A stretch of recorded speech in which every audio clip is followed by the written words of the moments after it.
देखिए इस विमान को और इस रॉकेट को, स्पेसएक्स के रॉकेट को, कि ये कैसे आ करके वापस उसी जगह पर आकर के सेट हो गया जहां से उसको छोड़ा गया था।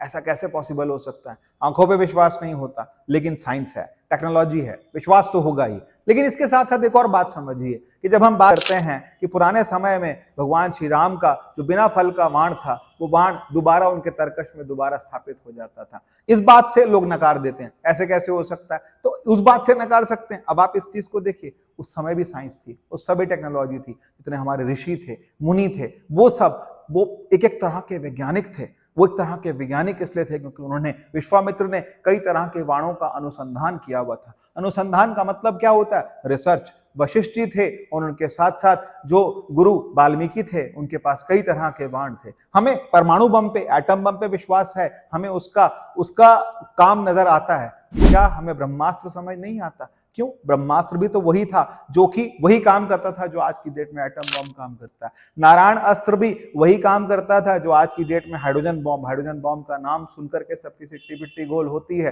क्योंकि वो एक ऐसा बम है जो कि पूरी की पूरी पृथ्वी को सूर्य बना सकता है। ये हम साइंस में हम बच्चों को पढ़ाते हैं, लेकिन फिर हम बच्चों को ये चीज क्यों कोरिलेट नहीं कर सकते? ऐसा आर्किटेक्चर था कि इतना बड़ा राम सेतु, जिसके प्रमाण आज भी मिलते हैं और वो दिखाई देता है समुद्र तल के नीचे, और उस समय वो बनाया गया था और पूरी की पूरी वानर सेना जो है पार चली गई। लेकिन लोग इससे नकारते हैं, कुछ छिछोरे लोग जो हैं इस चीज को नकारते हैं और वो कहते हैं कि नहीं, ये तो हो ही नहीं सकता। क्यों नहीं हो सकता? ये तो बीच में दमनकारी, शमनकारी ऐसे लोग आए जिन्होंने आकर के हमारी संस्कृति को, हमारे साहित्य को नष्ट करने के लिए पूरी की पूरी कोशिश करी। देश का बहुत बड़ा दुर्भाग्य था, नालंदा यूनिवर्सिटी पूरी की पूरी जलती रही और उस जलती हुई यूनिवर्सिटी को दोबारा बचाया नहीं जा सका, और उसमें जितनी जो हमारा साहित्य था, हमारे वेद थे, हमारी स्मृतियां थी, श्रुतियां थी, वो सारी की सारी वहां नष्ट कर दी गई। कहते हैं कि हमें इस बात से विश्वास नहीं आता कि हनुमान जी एक स्थान से दूसरे स्थान पर कैसे चले गए। क्यों? अगर आप देखें तो क्या हमारे पास में चार्टर्ड प्लेन्स नहीं थे, या क्या हमारे पास हेलीकॉप्टर्स नहीं थे, या उस समय विमान नहीं थे?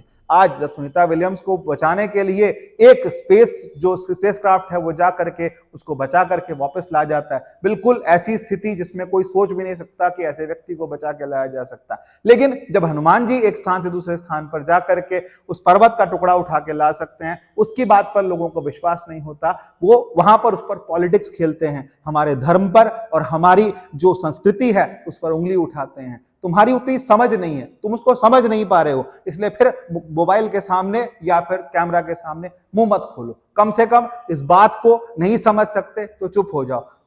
आप उस चीजों को प्रणाम कर सकते हैं, आप उसको तिरस्कार नहीं कर सकते। आप उसको दूसरों को, 4 लोग आपको सुनते हैं, इसका मतलब ये नहीं कि आप कुछ भी बोलें। बोलना वो है जिसमें फैक्ट्स हो, और हमारे पास फैक्ट्स हैं, हमारे संस्कृति के पास फैक्ट्स हैं, क्योंकि हमारी संस्कृति जो है वो बहुत पुरातन है और उसमें हम आज की डेट से उसे कोरिलेट कर सकते हैं।